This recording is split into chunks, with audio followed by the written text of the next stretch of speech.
Au nom du Père qui me crée, au nom du Fils qui me sauve, au nom de l'Esprit Saint qui me sanctifie, extrait de l'Évangile de Luc, puisque c'est la fête de Saint Luc aujourd'hui, de tous les Lucs, dans le Luc 10, 1, 9, que nous avons entendu si vous êtes allés à l'Eucharistie ou si vous avez partagé les lectures du jour. La moisson est abondante, ça tient pour nous encore, sœurs et frères, mais les ouvriers sont peu nombreux.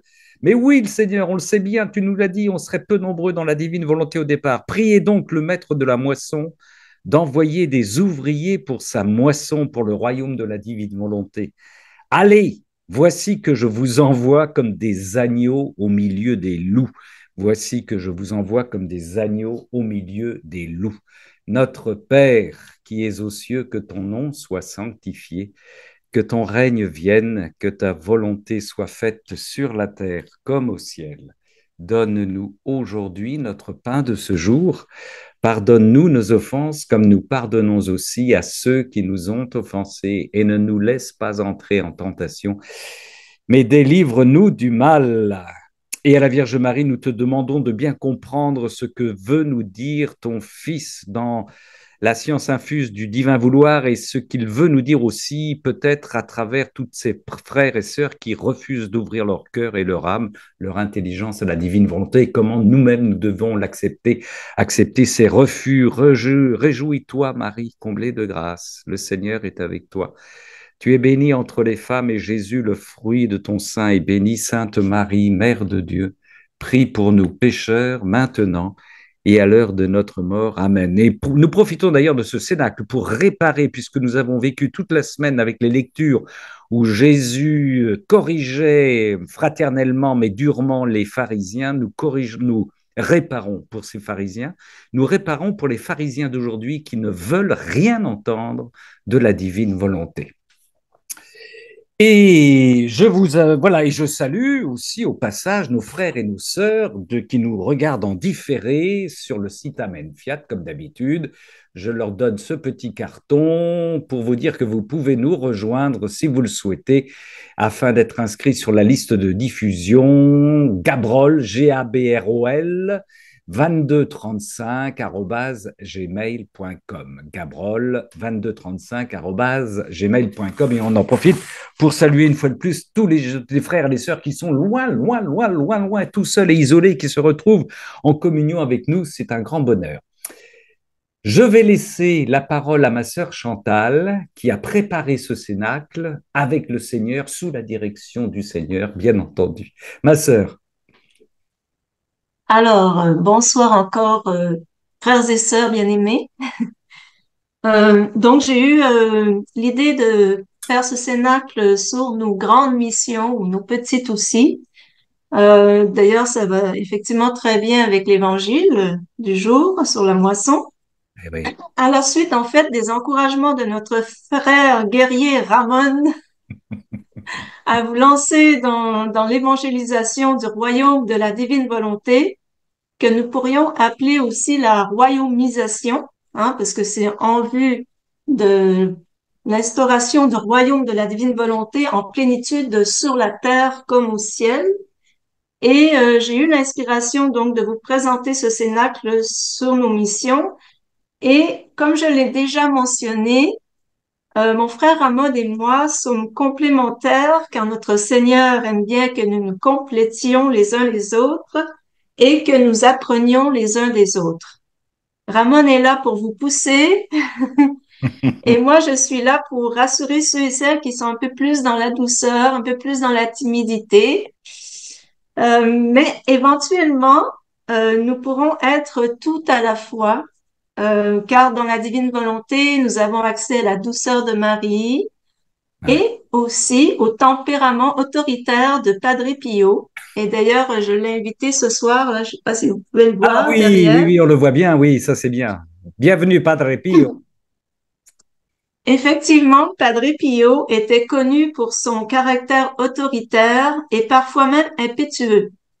Et d'ailleurs, il s'est forcé à acquérir la douceur parfaite.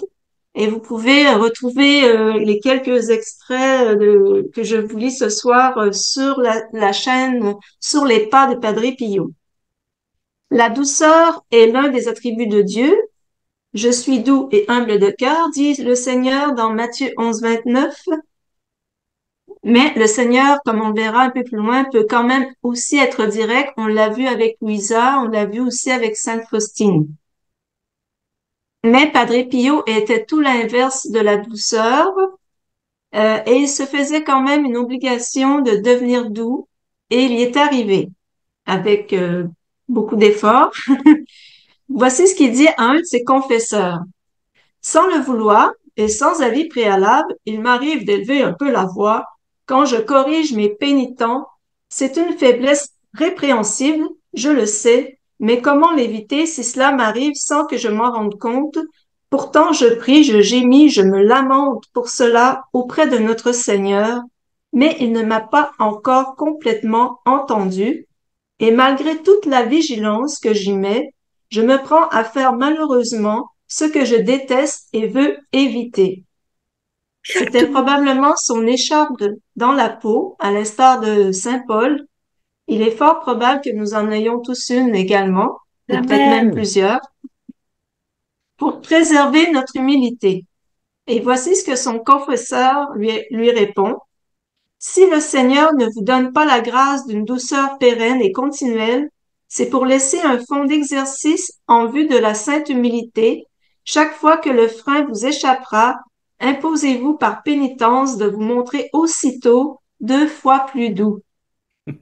Le Padre Pio avait atteint moyennant de la vigilance et plus encore de la prière et de la pénitence, la vertu de douceur et du coup, il savait l'enseigner aux autres.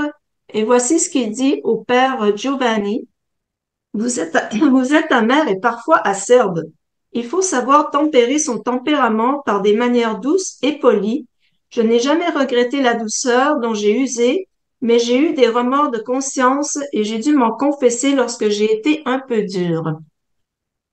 Mais être trop doux ou encore timide dans ses propos peut aussi être un problème, car Padre Pio a aussi déclenché certaines conversions par son autorité et sa rudesse. C'est d'ailleurs une de mes faiblesses d'être trop douce parfois et un peu timide dans mes propos, et n'étant pas assez direct, ben, le message ne passe pas toujours bien. L'idéal, c'est donc d'acquérir la vertu ou le tempérament qui nous manque afin d'agir parfaitement selon les besoins. Avec certaines personnes, ce sera d'y aller plus doucement, et avec d'autres, il faudra être plus direct, et la plupart du temps, il faudra être ingénieux. Donc, la solution, c'est laisser agir le Seigneur, voilà, en tout temps. De toute façon, il faut tout faire avec le Seigneur, mais cela demande de mourir à soi-même, être anéanti afin d'éviter d'y mettre du sien et entraver l'action de Jésus, comme l'écrit la bienheureuse Dina Bélanger. Dina Bélanger, dans son autobiographie, ça c'est pas l'autobiographie, moi j'ai en fait eu le PDF de l'autobiographie, mais ça c'est un autre ouvrage de Monsieur Jacques Gauthier. Ah oui. Et bien, Dina Bélanger, en fait, la bienheureuse, certains pensent elle aurait aussi, elle serait rentrée aussi dans la divine volonté. De par ce qu'elle écrit, il y en a beaucoup qui soupçonnent là, qu'elle était aussi dans la divine volonté. Et Jésus lui dit, à la page 179, c'est ce que Dina écrit, tu ne sortiras pas d'ici à la fin de la quarantaine. Je ne veux pas. Je vais permettre que tu ne sois pas complètement guéri. J'ai encore trop de travail à faire en toi. Ça, c'est Jésus qui parle à Dina. Et Dina fait cette réflexion quant au travail que Jésus accomplissait en elle. Jésus souleva davantage le voile qui me dérobait ma mission. Elle se dessina clairement ainsi à mes yeux. Être anéanti. Si je ne demeurais pas anéanti, j'entravais l'action divine. Puis, se manifester au dehors et faire le bien, telle était la mission de Jésus en moi. D'où l'importance de l'anéantissement, mais s'anéantir ne veut pas dire perdre sa personnalité. Et là, c'est quelque chose d'un peu Il y a beaucoup de monde qui confond l'ego et la personnalité, mais ça, faudrait presque faire un cénacle là-dessus. Ça commence à germer là. Parce qu'il y a, effectivement, il y a vraiment beaucoup de personnes qui confondent les deux.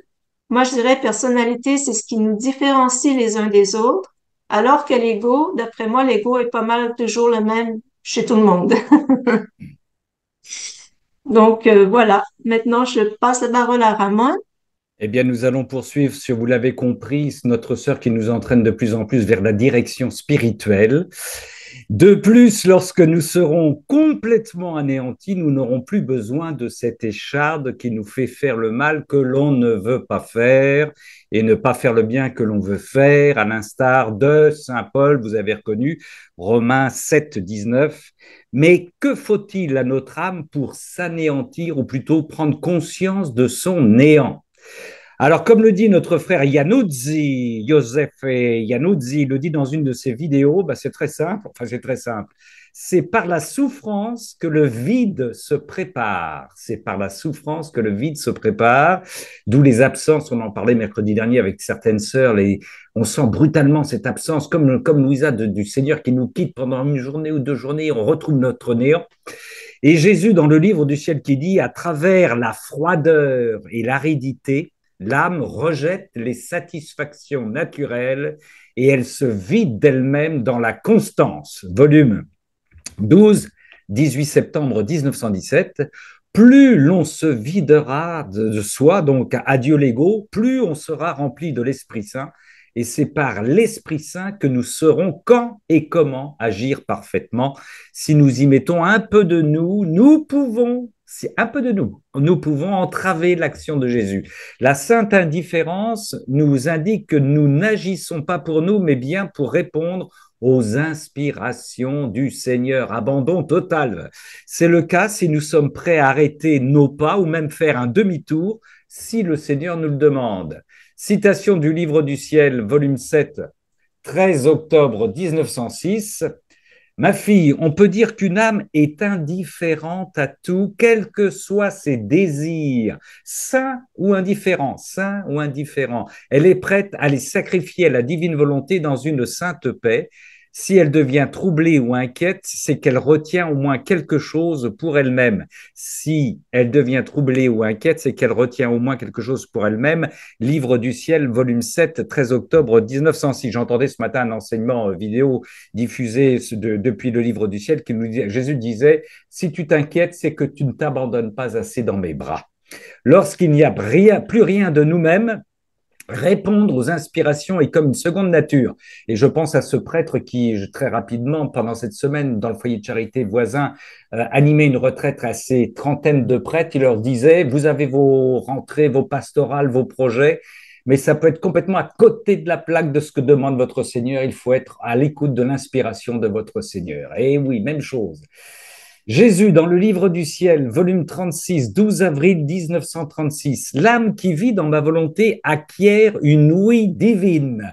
Ah, ça c'est beau ça. Elle entend immédiatement ce que nous voulons. Elle nous écoute toujours avec attention.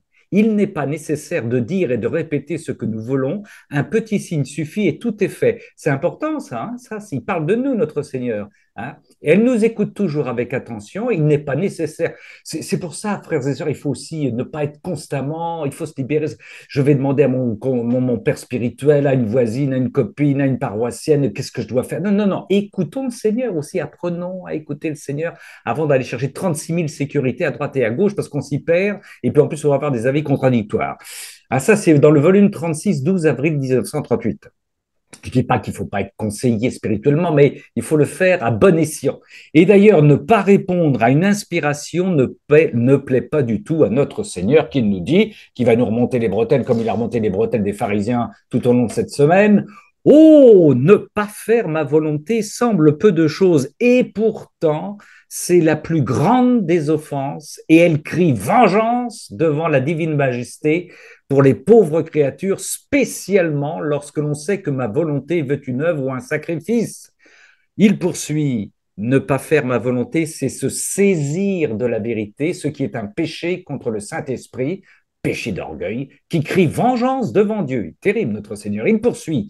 Connaître ma volonté et ne pas l'accomplir, c'est fermer le ciel, rompre les relations divines et ne pas reconnaître le divin mandat que chaque créature a l'obligation de connaître et auquel elle doit se soumettre, serait-ce auprès de sa vie. Oh, la fin de cette phrase. Rompre les relations divines et ne pas reconnaître le divin mandat que chacune des créatures, vous, moi, a l'obligation de connaître, vous, moi, et auquel elle doit se soumettre, vous, moi, serait-ce auprès de sa vie, vous, moi. Et oui, par conséquent, sois attentif, toujours le sois attentif de notre Seigneur.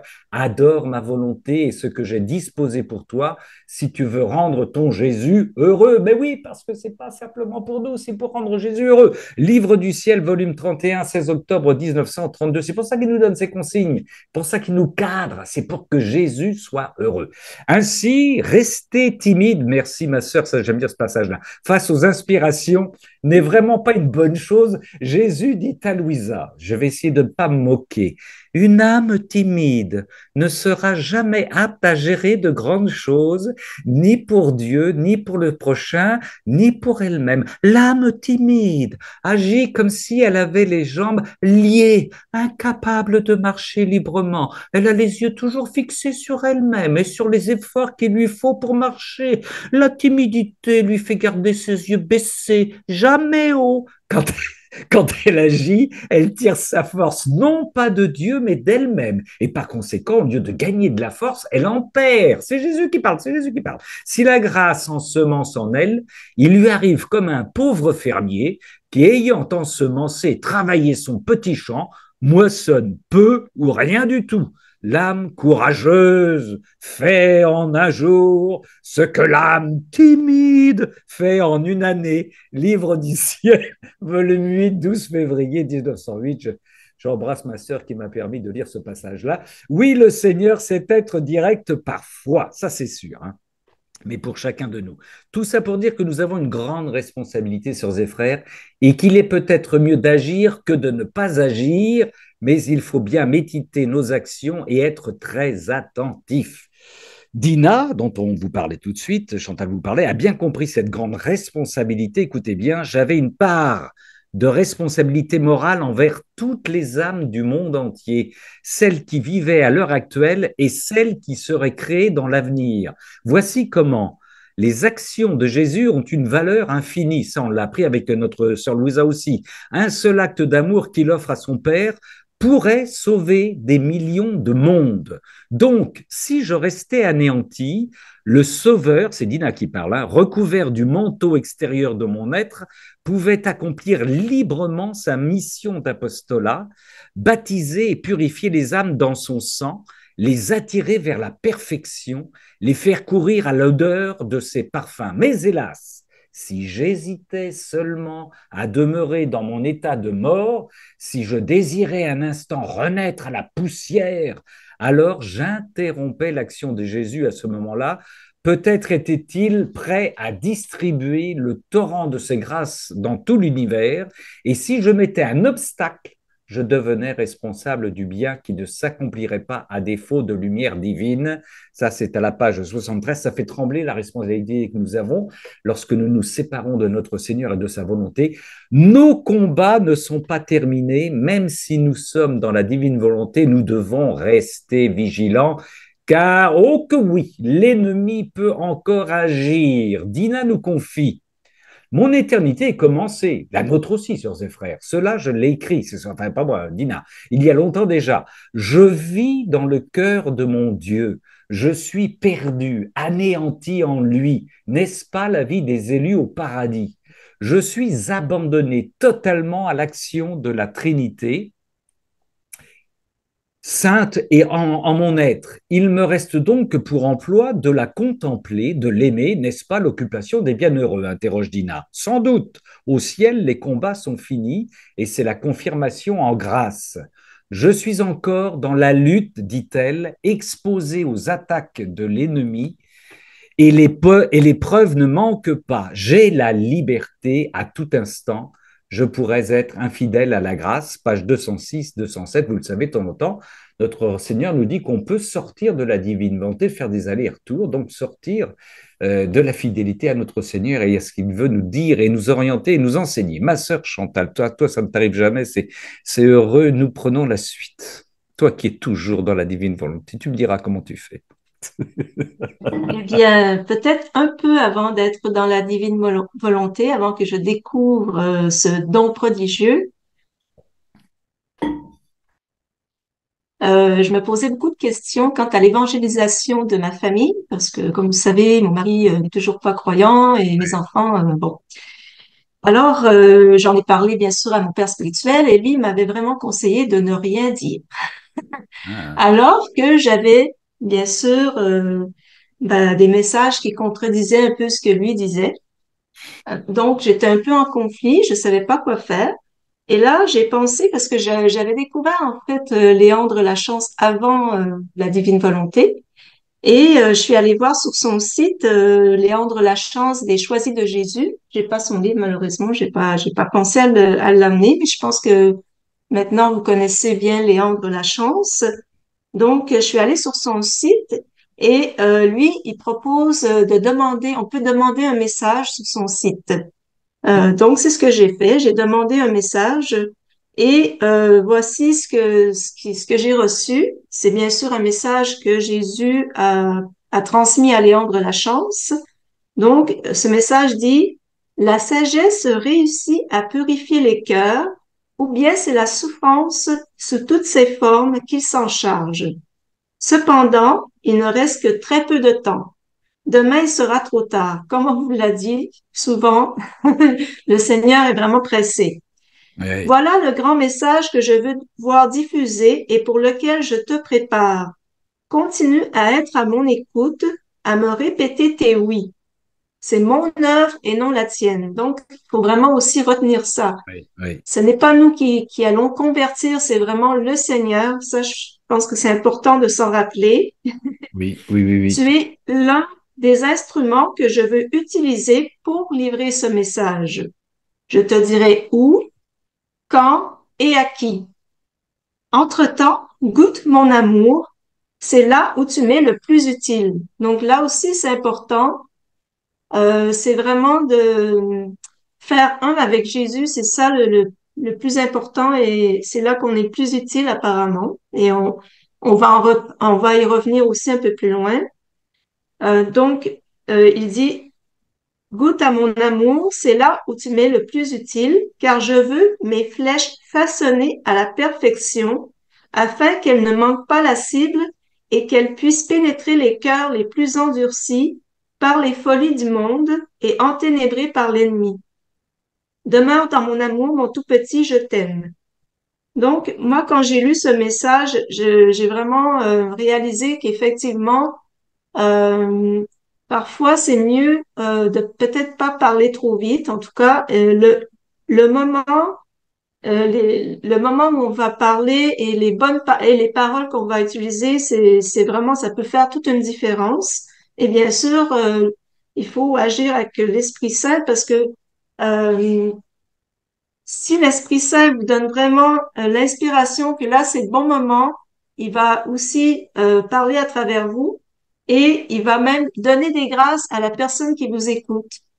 C'est ce que j'ai compris en tout cas avec mon mari lorsque je l'ai demandé en mariage alors qu'il m'avait dit déjà non à deux ou trois reprises. Et là, cette fois-là, j'avais demandé vraiment un signe du Seigneur et j'avais médité là-dessus et effectivement, il m'a vraiment donné un signe clair. Et voilà, il a accepté cette fois-là. Et je pense que c'est vraiment avec une grâce du Seigneur parce que d'ailleurs, tout le monde me l'a dit que c'était vraiment une grâce. S'il n'est toujours pas croyant, en tout cas, voilà. Chantal, Bon, il Chantal, reste du travail à faire. Chantal, Oui, je me permets juste pour corroborer, parce que j'en reviens encore à la lecture des textes du jour, hein. Quand tu dis qu'il faut être à l'écoute, c'est l'œuvre du Seigneur, c'est pas la nôtre. Saint Paul, je viens d'avoir un coup de fil de Saint Paul qui me dit qu'il confirme complètement ce que tu dis, puisque dans ce qu'on a lu aujourd'hui à Timothée, En 4,10, il dit, le Seigneur, lui, m'a assisté, il m'a rempli de force pour que par moi, la proclamation de l'évangile s'accomplisse jusqu'au bout et que toutes les nations l'entendent. Le Seigneur m'a assisté, rempli de force pour que par moi. C'est là, oui, c'est la mission du Seigneur. C'était juste pour dire que, voilà, Saint Paul était complètement d'accord avec toi, ma sœur. Merci Saint Paul. Et j'adore Saint Paul. Ouais. Et c'est voilà, et de toute façon, on sait que tout vient du Seigneur et on s'en rend compte de plus en plus dans la divine volonté. Et de toute façon, la plus grande mission que Dieu nous demande restera toujours d'aimer. Et dans la divine volonté, c'est d'aimer avec l'amour du Seigneur. Comme l'a dit la petite Thérèse, ramasser ne serait-ce qu'une aiguille en y mettant tout notre amour peut sauver le monde. Ça peut sauver aussi de nous piquer les pieds. Ouais. Et cela vaut aussi pour faire la vaisselle avec amour avec Jésus, comme il dit dans la divine volonté. Euh, on fait pas grand-chose, ça peut être laver la vaisselle, mais on fait tout. Car en ne s'occupant que de Jésus dans la divine volonté, on fait tout. Jésus dit à Louisa, dans le volume 11, le 15 mars 1912, l'âme qui vit dans ma volonté, si petite, ignorante ou inconnue qu'elle soit, laisse les autres saints derrière elle, même avec leurs prodiges, conversions et miracles retentissants. Vraiment, ces âmes sont reines, c'est comme si toutes les autres étaient à leur service. Il semble qu'elles ne font rien, mais en réalité, elles font tout. Car étant dans ma volonté, elles agissent divinement d'une manière cachée et surprenante. Elles sont une lumière qui illumine, un vent qui purifie, un feu qui brûle, un miracle qui fait faire des miracles. Ceux qui font des miracles sont des canaux, mais la puissance réside en ces âmes.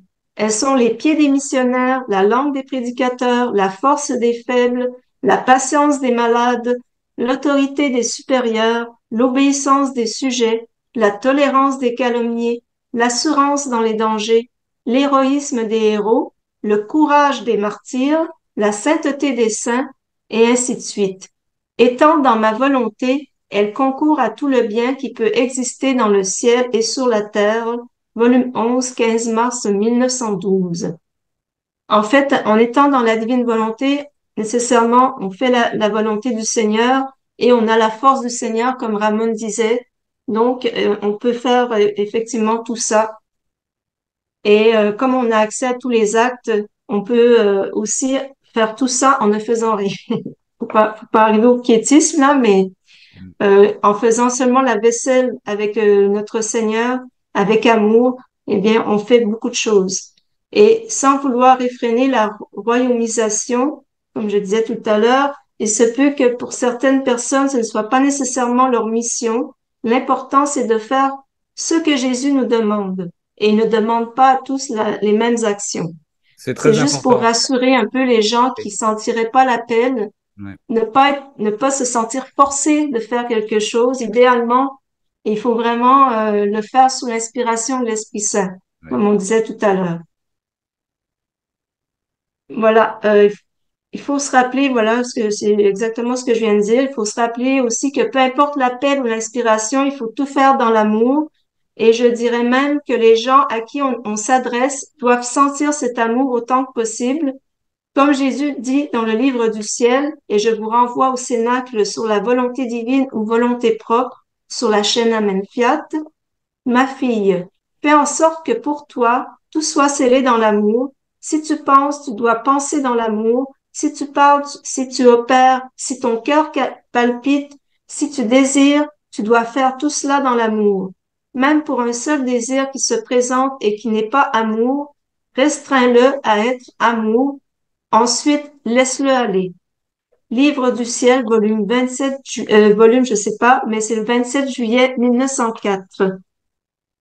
Et bien sûr, il faut toujours agir avec pureté d'intention.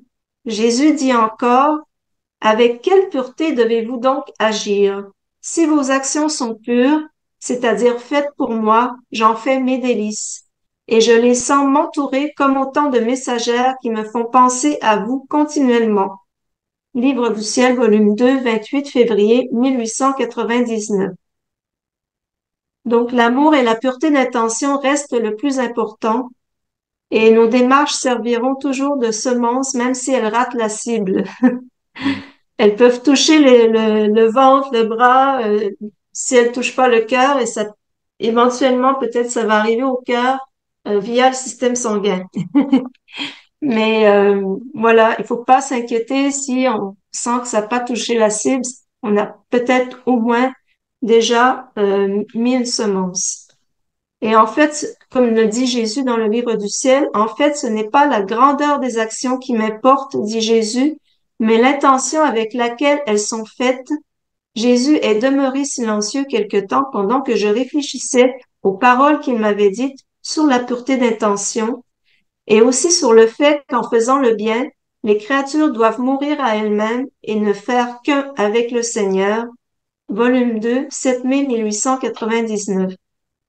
Donc, encore là, la pureté, l'intention et l'amour, comme on l'a vu, c'est ce qui est important, mais il nous rappelle tout de même que dans l'action, il faut que nous soyons anéantis. Et évidemment, dans ce qu'a lu Chantal sur l'amour, on a bien compris, et on le sait, dans la divine volonté, c'est pas notre amour, c'est l'amour, c'est avec l'amour du Seigneur. Autrement, on n'y arrive pas, parce que notre amour, il est limité, notre amour, il est abîmé, il est accidenté, il est limité. S'il reste à hauteur de notre volonté humaine, il n'ira pas très loin. Mais là, dans tout ce qu'a lu Chantal, c'est Seigneur, viens aimer en moi, viens parler en moi, viens faire la vaisselle. Si je peux aimer en faisant la vaisselle, c'est parce que tu viens aimer en moi, viens marcher en moi. Enfin, Seigneur, viens tout faire en moi, je te laisse la place nette. En tout temps, on peut toutefois proposer doucement et avec amour les enseignements sur la divine volonté. Ben oui, il n'y a pas que les brutes qui arrivent. Par exemple, une boîte aux lettres transformée en filet de pêche à royaumisation. Alors ça, là, Chantal, il va falloir que tu nous expliques ça aussi, est aussi une très belle idée. Donc, une boîte aux lettres transformée en filet de pêche. Alors, regardez comme elle jubile. Ceux qui ont des yeux verront, on ne peut plus doux et c'est très efficace. C'est quoi ta boîte aux lettres royaumisation, là? C'est c'est toi qui as fait ça. C'est moi Sur qui... ta boîte aux lettres, tu as mis une inscription et Ah, oui, c'est c'est toi vrai, qui dois nous c'est expliquer. vrai. Oh, j'avais pas tilté, ma sœur, tu retiens tout. Et oui, j'ai mis Divine Volonté, Louisa Picaretta et Marthe Robin. Mais oui, c'est vrai, tu as raison. S'il vous vient une inspiration, vous saurez qu'elle vient... Réexplique un peu plus peut-être pour Oui, ceux qui n'ont c'est bien pas dire que entendu. comme je suis, vous le savez sans doute, peut-être pour ceux qui commencent à nous connaître, voisins d'un foyer de charité, les gens, entre deux enseignements, pour prier le chapelet, s'oxygéner, comment dire, louer la nature, marchent sur la petite route qui passe devant ma maison. Et donc, j'ai beaucoup. Là, par exemple, j'ai les prêtres de Paris, de Versailles, qui se promènent devant chez moi. Et j'ai mis sur ma boîte aux lettres, bien visible, Louisa Picaretta, Divine Volonté et Marthe Robin. Voilà, comme ça. Et il y en a quelques-uns, des fois, qui sont comme ça, entre ah, Divine Volonté. Le Marthe Robin, ça va, mais Divine Volonté, ça interroge et ça peut permettre d'entamer une conversation. Voilà, donc c'est le filet de pêche à la boîte aux lettres. Merci, ma sœur. Vraiment, oui, j'avais les yeux bouchés, moi. S'il nous vient une inspiration, vous saurez qu'elle viendra de Jésus et non de vous, quand vous serez fort probablement à ce moment-là dans un état passif comme une boîte aux lettres. Eh oui. Dina nous dit, en laissant agir Jésus en moi, je me sens dans un état passif. Oui, mais cette passivité n'entrave aucunement ma liberté. Si je puis dire, je laisse faire Jésus et je ne m'occupe que de lui. C'est que je compte sur lui seul par la confiance pour ne rien lui refuser et pour toujours répondre à son inspiration. Vous voyez, encore une fois, c'est une passivité active, hein, c'est une écoute active, hein, page 206 et 207 de ce livre. Il faut se rappeler que la conversion, c'est l'œuvre de Jésus. Mais oui, et d'ailleurs, on voit de plus en plus des concomitances, signe du travail de l'Esprit Saint pour diffuser la divine volonté, même chez nos frères protestants. Nous informe notre sœur Chantal, une école d'évangélisation s'est développée au Mali avec le pasteur Jean-François Edog de la communauté missionnaire chrétienne internationale, CMCI. Au total, écoutez bien, près de 2000 étudiants au ministère de la parole étaient présents au centre chrétien de la CMCI en 2023. L'enjeu de cette quatrième sortie était de planifier l'évangélisation globale du Cameroun, on va les inviter en France, avec deux nouveaux mots à retenir, royaumisation et missionnarisation. Chantal qui parle, non, je n'ai pas copié le terme royaumisation, c'est une concomitance, c'est une concomitance. L'orateur a clairement expliqué la vision de la multiplication et les stratégies schématisées aux étudiants en 4 étapes. La première, c'est dans les mains de Jésus que nous avons la puissance de la multiplication. La deuxième, être en communion avec Dieu. La troisième, être un sujet d'action de grâce. Louer le Seigneur, tous les peuples, l'aile de tous les pays. Et quatrième, être prêt à être brisé. Aïe, aïe, aïe. Anéantissement, ça rappelle l'anéantissement. Être prêt à être brisé. Mais oui, ça résume bien ce qu'on vient de dire. On y voit des semences de la divine volonté, mais d'après la suite, il leur manque clairement les enseignements du livre du ciel et leur stratégie d'évangélisation ou de royaumisation rappelle un peu les témoins de Jéhovah, disons-le. Chaque étudiant doit ramener 12 personnes dans le royaume des cieux qui seront des potentiels missionnaires dans un délai de 40 jours. Ils ont dénommé le programme Déluge d'évangélisation. Ça, ils y vont fort. Hein. Le pasteur a promis aux étudiants qu'après cette session, il sera au Cameroun tous les 45 jours pour contrôler leurs travaux et s'assurer que chaque évangéliste puisse réussir sa mission. Bon, alors, il semble que cela a donné des résultats, hein, mais il faut se rappeler aussi qu'ils sont en Afrique avec une culture complètement différente de la nôtre. Ils sont aussi plus faciles à briser de par leur vie plus difficile, c'est vrai. Cela dit, la France, pauvre France, est devenue également une terre de mission, oh que oui, comme l'a déjà été l'Afrique, avec 6,6% de catholiques pratiquants en France en 2021, la catastrophe. Il faudra trouver toutes les stratégies possibles pour pêcher des prises substantielles. Les boîtes aux lettres n'en suffiront pas. Tout sera inversé. La République démocratique du Congo, RDC, est désormais l'un des pays comptant le plus de catholiques au monde. D'ailleurs, selon les propos du père Chonang, Gabriel Marie Chonang, salut mon frère, après qu'un prêtre du Congo ait adhéré à la divine volonté, plus de 500 000 Congolais ont dit oui à Jésus et à sa divine volonté. 500 000. La pêche miraculeuse passe par Jésus, mais un petit peu aussi par ses ministres, il faut bien le reconnaître. Donc, commençons à toucher le cœur de nos prêtres. Commençons donc, Seigneur, mais on n'arrête pas, Seigneur, ils ne connaissent pas, mais on fait ce qu'on peut, mais on veut toucher le cœur de tes prêtres, Chantal, n'est-ce pas? Alors, c'est le moment de faire un petit partage d'écran, car maintenant, je vous présente l'auteur d'une bonne pêche, d'une très bonne pêche, plus proche de notre culture. Je veux parler de... Ah non, c'est ici que je devrais plutôt faire ça. On va aller du côté de Montréal. Je sens ça. Québec. Est-ce que ça marche le partage? Non, pas encore. Hein? Ah, pas encore? Partager. Il faut que je relance là. Partager. Ouais, ouais, c'est bon, ça vient. Parfait. Là, c'est bon. Ouais. Allez, voilà. Ah, on l'a, hein? Bon. Ouais, ouais. J'ai oublié qu'il fallait que je mette plus centré parce qu'il y a des écritures qu'on voit plus très bien. Ah oui, la vignette. En tout cas, voilà. Ici, je vous présente Saint-André, alias Alfred Bessette. Saint-André était de la région de Montréal. C'est le saint le plus connu du Québec. Ça, c'est clair. Je ne sais pas si vous le connaissez. Vous me direz après notre intervention.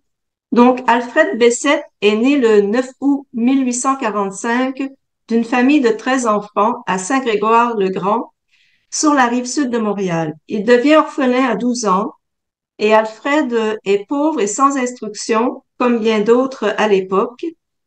Il attire cependant l'attention par ses longues séances de prière et ses privations. Sa mère lui avait inculqué une dévotion à Saint Joseph, en qui il a une confiance sans bornes.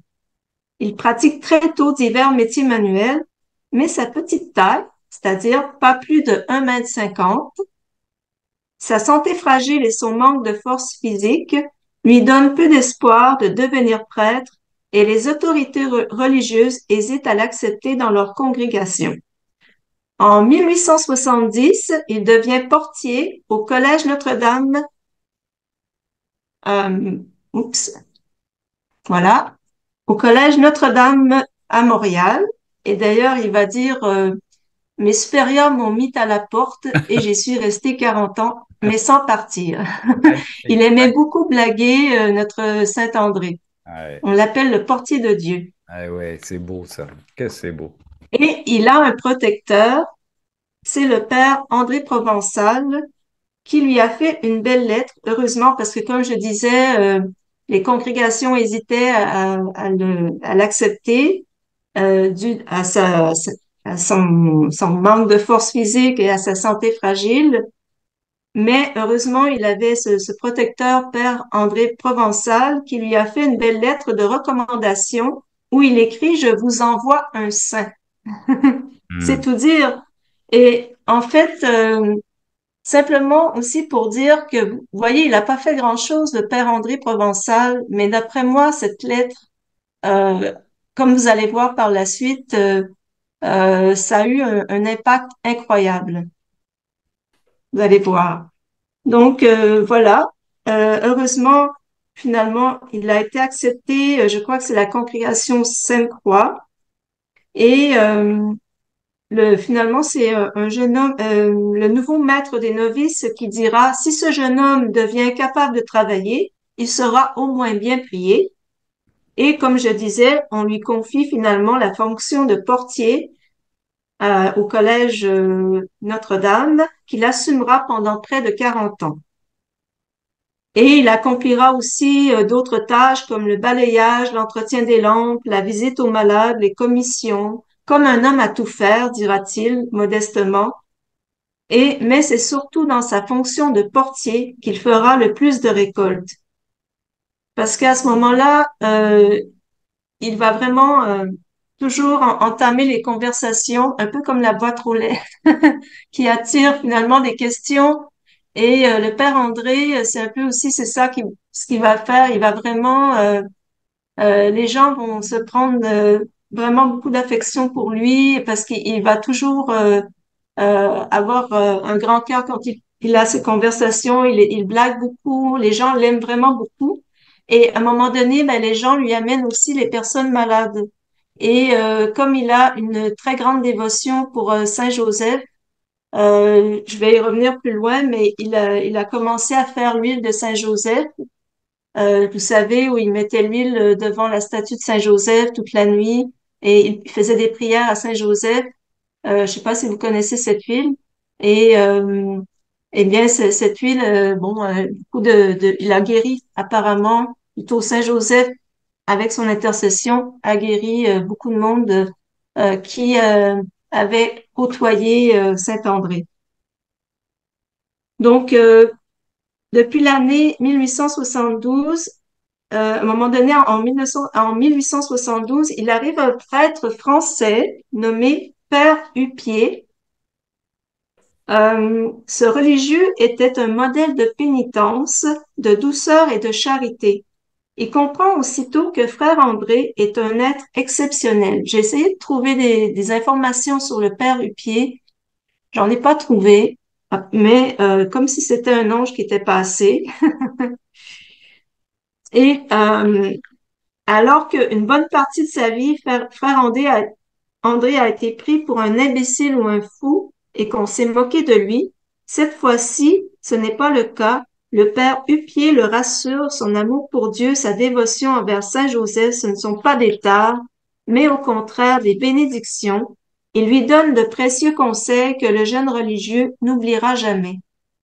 Il le rassure sur sa vie spirituelle et l'engage à se donner totalement, à être toujours et en tout temps absolument soumis à la volonté de Dieu. C'est une joie pour frère André, quelqu'un enfin le comprend. D'habitude, on lui répond que la volonté de Dieu, c'est de l'esclavage et qu'il vaut mieux être libre. Je pense qu'il y en a encore beaucoup qui pensent comme ça, Oui. sauf qu'André voit que ceux Ceux qui se disent libres sont en fait esclaves de leur instinct, de leurs désirs, de leurs passions, et qu'il n'y a là aucune liberté. Encore une fois, alors que frère André est heureux d'avoir trouvé un soutien, celui-ci est de courte durée car le père Hupier meurt le 4 juillet 1873, donc à peu près un an plus tard. Toutefois, le lendemain de son décès, frère André le verra en rêve où il posera une question. Quelle prière pourrais-je faire qui soit la plus agréable au bon Dieu? Et le père Hupier commence alors à réciter le Notre Père. Quand il prononce la phrase que votre volonté soit faite, il la répète 3 fois, que votre volonté soit faite, que votre volonté soit faite. Il la répète 3 fois, puis le rêve s'évanouit. Donc, le frère André a été vraiment, je pense que c'est encore là des semences de la divine volonté déjà à ce moment-là, bien que Louisa n'avait pas encore reçu, je pense, hein, encore à cette date-là, le don de la divine volonté, mais ça se préparait. Et Alfred Bessette fera sa profession perpétuelle finalement à 28 ans, le 2 février 1874, donc un an plus tard. Il prend le nom de frère André en hommage au curé provençal, au provençal plutôt, celui qui avait fait sa lettre dont je vous ai parlé plus tôt. Il arrive que des visiteurs confient leur maladie aux prières de frère André, d'autres l'invitent à leur maison. Il prie avec eux, leur remet une médaille de Saint-Joseph, leur suggère de se frictionner avec quelques gouttes de l'huile d'olive dont je vous parlais tout à l'heure, qui brûle devant la statue de Saint-Joseph dans la chapelle du collège. Durant de longues heures, chaque jour, il écoute brièvement les malheurs de chacun qui le quitte avec foi et confiance. Curieusement, de nombreuses personnes se déclarent ensuite guéries ou soulagées. Le nombre de visiteurs malades va croissant et l'on craint la contagion. La direction demande au frère André de traverser la rue et de se placer à l'arrêt du tramway, dans l'abri en face du collège. Il amène prier les visiteurs devant une statue de Saint-Joseph située dans une niche sur le Mont-Royal. Le Mont-Royal, c'est vraiment maintenant, il est très connu à Montréal, hein. Mais de toute façon, je vais y revenir. Puis, il projette de construire un oratoire en l'honneur de Saint-Joseph. Il en obtient l'autorisation à condition de trouver les fonds. Il a vraiment travaillé fort d'ailleurs pour ça, pour obtenir tous les fonds. Le premier sanctuaire dédié à Saint-Joseph est inauguré le 16 octobre 1904. Il sera agrandi à 4 reprises à cause des milliers de pèlerins qui affluent d'année en année, et ce qui deviendra l'oratoire Saint-Joseph sur le Mont-Royal, le 3e plus grand oratoire au monde. C'est tout dire parce que au Québec, comme j'en ai déjà parlé, la religion est quand même était presque morte, même plus qu'ici. Donc, comme vous voyez, petite chapelle est devenue grande. Tout ça, vraiment, on peut dire grâce au frère André, mais bien sûr grâce au Seigneur et à Saint-Joseph probablement, à l'intercession de Saint-Joseph. Et la réputation de sainteté de frère André se répand à travers le monde. Il s'en défend avec humilité, s'en remettant à Dieu qui guérit par l'intermédiaire de Saint-Joseph. Il meurt le 6 janvier 1937 à l'âge de 91 ans, lui qui avait une santé fragile. Durant une semaine, près d'1 million de gens braveront le mauvais temps pour défiler devant sa dépouille. Dès 1941, on multiplie les démarches pour qu'il soit reconnu comme saint et il sera finalement canonisé le 17 octobre 2010 par Benoît XVI. Voilà, tout ça pour dire que avec la petitesse, la tendresse et la gentillesse sans transgresse, nous aurons la souplesse et les prouesses de notre Seigneur pour l'accomplissement enfin de ses promesses. Et ça rime. C'est juste un petit poème comme ça. Ouais, très bien. Avec la petitesse, la tendresse et la gentillesse sans transgresse, nous aurons la souplesse et les prouesses de notre Seigneur pour l'accomplissement. enfin de ses promesses. Et l'humour du Seigneur, 1,50 m pour faire le deuxième plus grand oratoire du monde. Hein. Ça, c'est l'humour du Seigneur. Et puis, effectivement, comme tu le dis, santé fragile, mais n'empêche que il est décédé donc à 91 ans. Et ouais, extraordinaire. Mm. Merci, ma sœur Chantal, pour cette promenade. Ah oui, alors, moi, j'avais entendu parler de c'est extraordinaire, ce portier, quoi. Hein. Tu as raison d'avoir choisi cet exemple. Tu ne seras qu'un pauvre portier, mon gars. Et là, voilà ce que le portier a fait. C'est grand, l'œuvre grandiose du Seigneur à travers ses petits. Hein, les gens de petite taille se reconnaissent évidemment. Euh, Et il Mais faut pas oublier la lettre de son protecteur, oui, oui. le curé provençal, parce Ah que oui, des fois, on fait des petits trucs comme ça, on n'a pas idée de l'impact que ça peut avoir. ouais, ouais. Heureusement que le curé français est arrivé. Hein. Bon. Mais- Aussi. Ouais, super, super, super. Et puis donc, voilà, ben, enfin, c'est une belle illustration. Là où nous sommes, qui que nous soyons, bien ce que Jésus rappelle toujours qu'il faut bien se connaître. Autrement dit, bien se connaître, c'est se connaître avec ses compétences, ses possibilités, ses charismes, ses dons et ses limites, et ses limites. Et à partir de là, le Seigneur nous façonne, nous travaille, et chacune d'entre nous, nous avons une mission particulière. Personne est exonéré de mission. Hein. Ça, c'est clair. Hein. Il y a des gens, comme dans la parabole du talent, qui enfouissent leur talent et qui ils vont le ramener au Seigneur à la fin. Mais chacun a une mission. Chacun a une mission, qui que nous soyons. Merci, ma sœur Chantal, pour ce voyage au Québec avec ce portier divin. Fabuleux, fabuleux. On peut, si vous le souhaitez, sœurs et frères, ben, avoir un petit échange que nous allons laisser dans l'enregistrement à travers cet enseignement, nos grandes missions pour femmes et hommes de petite taille. Est-ce que quelqu'un veut intervenir? J'ai vu qu'il y avait des gens qui commentaient en disant qu'ils avaient lu il y a peu de temps ben, la biographie de ce prêtre-là. Françoise, qu'est-ce qu'elle nous met? Cimetière Sainte-Croix, histoire. Françoise, explicite, je pige pas là, s'il te plaît. Vas-y, ouvre ton micro, ma sœur. Ouvre ton micro. Ouvre ton micro, ma sœur. Ben, elle continue avec son... Je suis allée sur Internet pour chercher Narcisse Dupier. J'ai trouvé quelque chose. Je l'ai envoyé en Word à Chantal et j'ai mis l'adresse HTTP sur le. Très Voilà. bien, Et merci. puis, je te remercie, Chantal, d'avoir parlé du frère de Père André, parce que moi, je l'aime Le beaucoup, beaucoup. plaisir est pour moi. Beaucoup, beaucoup depuis des années.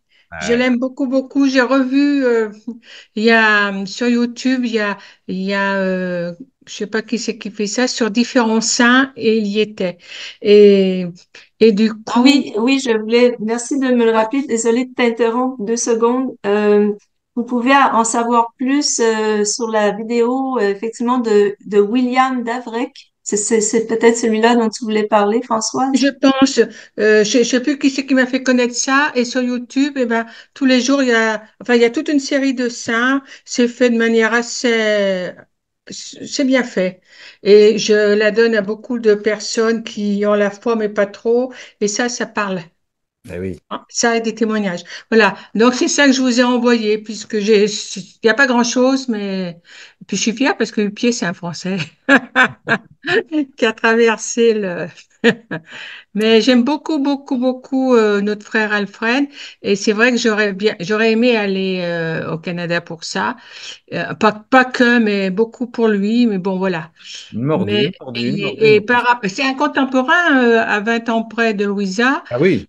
Et je suis convaincue que tous ces saints contemporains à 20 ans, 40 ans près, je mets là-dedans Sœur Faustine, Élisabeth de la Trinité, Thérèse de l'Enfant Jésus, enfin bon, Padre Pio. Padre Et, Pio. et moi, je pense, parce que le Seigneur, les intuitions, l'Esprit Saint, et même s'il ne le savait pas de manière consciente, je suis convaincue que ça fait longtemps que beaucoup de gens, de saints connaissent enfin, ont vécu dans la divine volonté, Vécu. sans le savoir explicitement. Sans le nommer explicitement. Merci, ma sœur Françoise, pour cet enthousiasme que tu nous partages avec ton saint portier. Merci, ma sœur. Est-ce que quelqu'un veut prendre le relais, peut dire quelque chose, partager quelque chose à partir de ce bricolage théologique signé ma sœur Chantal et notre Seigneur, avec tout le respect que j'ai pour mon Seigneur? Est-ce que quelqu'un a quelque chose à nous dire, mes frères et sœurs, ce soir? Est-ce qu'il y a des portiers dans la salle? Voilà, il ne faut pas désespérer des sauts. Il n'y a pas de saut métier. Mais Ramon, tu as déjà quelqu'un qui catéchise sur ton tableau là? Oui, sur mon tableau? Oui. Oui, c'est marqué, aucun de nous ne vit pour soi-même et personne ne meurt pour soi-même, car si nous vivons pour le Seigneur. Si nous mourons pour le Seigneur, soit que nous vivions, soit que nous mourons. C'est Saint Paul, évidemment, Romains 14, 8. Voilà. Bon, c'est pas sur ma boîte aux lettres, c'est sur un tableau. Oui, ça me fait penser parce qu'aujourd'hui, j'ai vu que Saint Luc a été crucifié aussi. Ah ouais, ah ouais, ah ouais, Et, et c'est comme le personnage que tu as sur le tableau, il ah ouais, crie vraiment quelque chose. ah ouais. Il, il appelle, Oui, il appelle, mais ah oui, le tome 31 que tu as dit sur le péché contre le Saint-Esprit, oui. on est très loin de comprendre ça par rapport au péché contre le Saint-Esprit dans l'Évangile. Est-ce que tu voudrais bien en faire le lien? Bah, le péché contre l'Esprit Saint, c'est le péché d'orgueil. C'est le péché, tu sais, c'est le péché le plus grave parce que le Saint-Esprit qui nous révèle tout, qui nous fait tout comprendre, qui nous donne la science infuse, nous fait comprendre que nous sommes des créatures, que nous sommes des créatures de Dieu, que nous pouvons partager la nature divine par grâce. Et si nous le refusons par orgueil, c'est le péché le plus grave parce que nous nous condamnons et nous allons à notre propre mort au grand désespoir de notre Seigneur. Donc le péché d'orgueil, c'est le péché contre l'Esprit Saint. C'est dire je ne veux pas de... J'ai compris, même si, et peut-être j'ai compris ce que tu me dis, Seigneur, j'ai compris ce que me dit le Saint-Esprit, mais apparemment, il y en a qui le disent en enfer. Avant de rentrer en enfer, je n'en veux pas, je rentre en enfer, je ne veux pas de toi. Ça, c'est le péché le plus grave. Est-ce que je suis un peu plus clair, ma sœur Vicky? Oui, enfin, je désirais que tu reprennes le passage du Ah, tome 31 oui, alors ma sœur, où est-ce qu'il est par rapport à l'Évangile, et là où les pharisiens disaient que Jésus était possédé par Belzéboul. Ouais, Et que Jésus leur disait que tout péché sera pardonné, mais pas le péché contre l'Esprit Saint. ben oui, oui, c'est normal. Et, Oui, c'est normal. Oui, oui, c'est normal puisque le péché contre l'Esprit Saint, c'est refuser Dieu. Le oui, et dans le tome 31, c'est refuser la divine volonté, on dit. Oui, aussi, bien sûr, oui. Si tu refuses Dieu, tu refuses la divine volonté. Je cherche le passage, ma sœur Chantal. Est-ce que tu peux m'aider? Je ne sais plus où je l'ai lu. 16 octobre 1932. 13 octobre 19... Ah, voilà. Non, ça, c'est l'inquiétude. Ah oui, voilà. C'est dans le passage sur la volonté, là, c'est Ne ça? pas faire ma volonté semble peu de choses. Connaître ma volonté et ne pas Euh, l'accomplir, c'est fermer le ciel, rompre les relations divines et ne pas reconnaître le divin mandat que chaque créature a l'obligation de connaître et auquel elle doit se soumettre, serait-ce au prix de sa vie. Par conséquent, sois attentive, adore ma volonté, ce que j'ai disposé pour toi. Oui, oui, ma sœur Vicky, la divine volonté, alors c'est exigeant pour nous, nous donne ce cadeau incroyable, ciel ouvert, de mieux connaître la volonté de Dieu en nous et nous donne une meilleure compréhension, une meilleure appréhension de ce que veut Dieu en nous et nous donne aussi une liberté plus, j'allais dire, plus grave de la refuser aussi. Je peux refuser. Et c'est assez, on revient effectivement, le péché contre la divine volonté, c'est le péché contre l'Esprit Saint, c'est le péché d'orgueil, c'est le péché des péchés, puisque je vais refuser de vivre en Dieu, par Dieu et avec Dieu. Et cette divine volonté éclaire la volonté. Et voilà, on le sait bien dans la divine volonté, dans le livre du ciel, elle éclaire la présence du Seigneur qui fait son ciel, son Éden en moi, qui me demande seconde après seconde de vivre en lui, par lui, avec lui, je peux refuser, c'est le péché le plus grave. Hmm. Et donc le péché contre l'esprit. Oui, je refuse la divine volonté. Ouais. Ça va? Oui, merci, c'est bien clair. Merci, Vicky. Ah oui, oui, oui. Et c'est pour ça, encore une fois, à qui il a été beaucoup donné et il sera beaucoup demandé. Hein.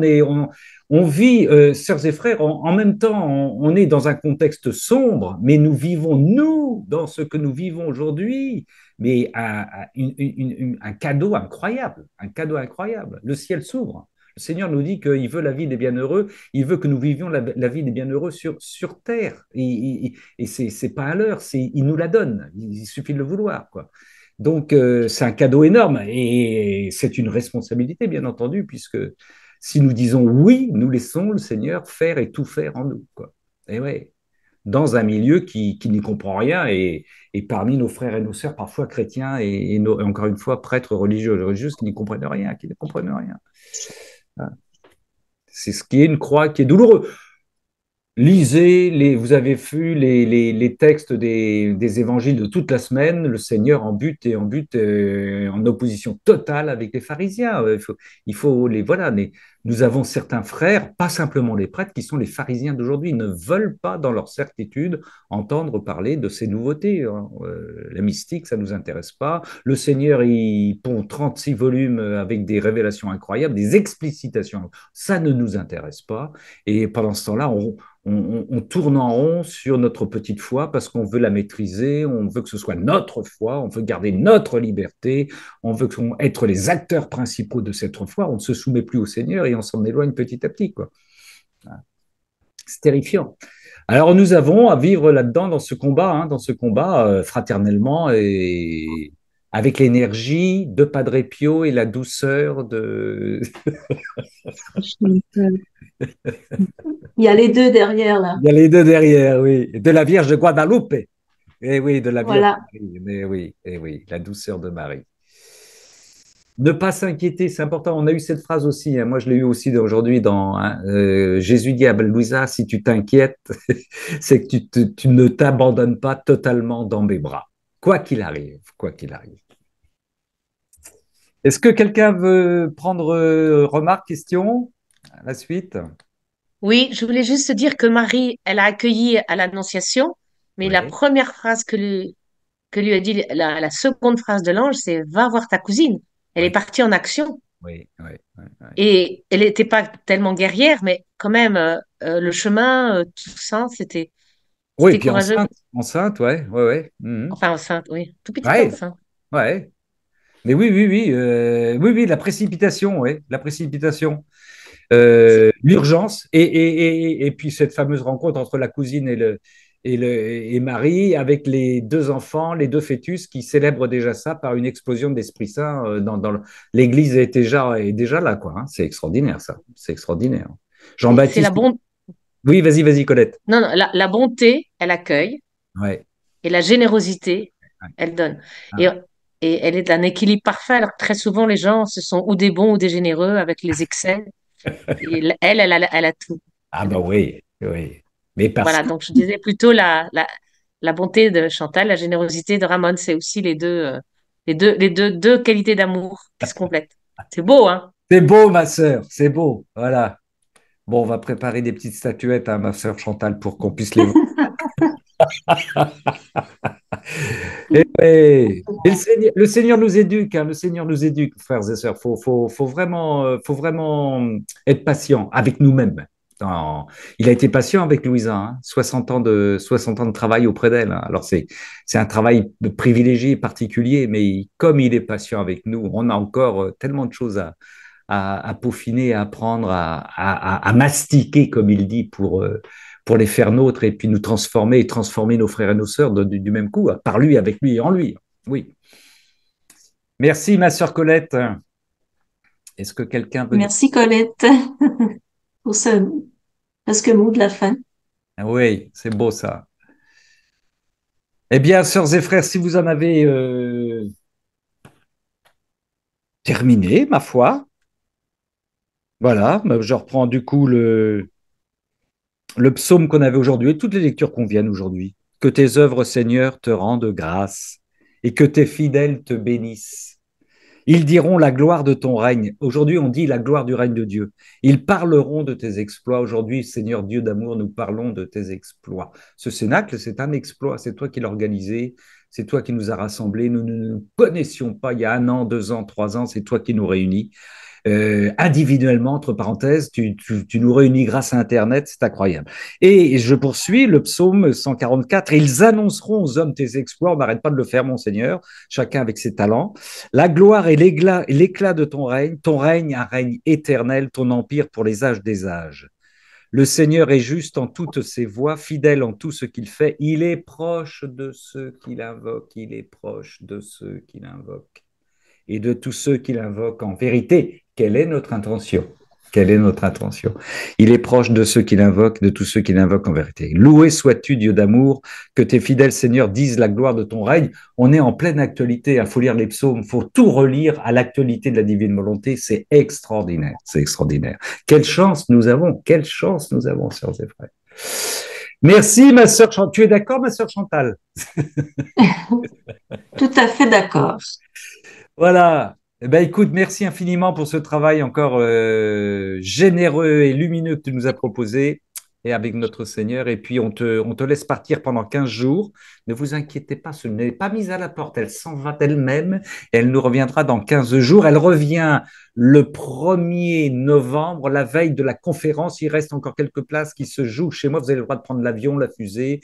Ça se joue en Côte d'Armor. Nous aurons une journée de conférence sur la divine volonté avec une Eucharistie à 11h30 et avec un pique-nique divin entre nous. Voilà. Et pour cela, si vous voulez en savoir un petit peu plus, je vous rappelle, vous m'envoyez un petit message à gabrol2235@gmail.com. On va demander à notre Seigneur de venir nous bénir, lui que nous avons réjoui, puisque il le dit dans le livre du ciel à chaque fois que nous parlons de la divine volonté, que nous parlons de la volonté commune aux 3 personnes, Père, Fils et Esprit Saint, c'est pour eux une fête, une réjouissance. Nous ne la voyons pas, mais nous la sentons, elle est là. Et nous aurons surabondance de bénédictions. Seigneur, Dieu d'amour, de tendresse, de patience, de douceur, d'autorité et de force, viens nous bénir au nom du Père et du Fils et du Saint-Esprit. Amen. Bonsoir à toutes et à tous. Mercredi prochain, on se retrouve, sœurs et frères, si vous le souhaitez, pour un cénacle lecture, prière, bien entendu, mercredi prochain, comme d'habitude. Bonne route, ma sœur Chantal. Merci et à bientôt. Peut-être que je serai des vôtres de l'Espagne. On verra. Ah oui. En Ok. Espagne, Merci beaucoup, Chantal. Au revoir, ma tonga. Au revoir, ma sœur aimée. Au revoir à tous, Au revoir à tous. frères et sœurs bien-aimés.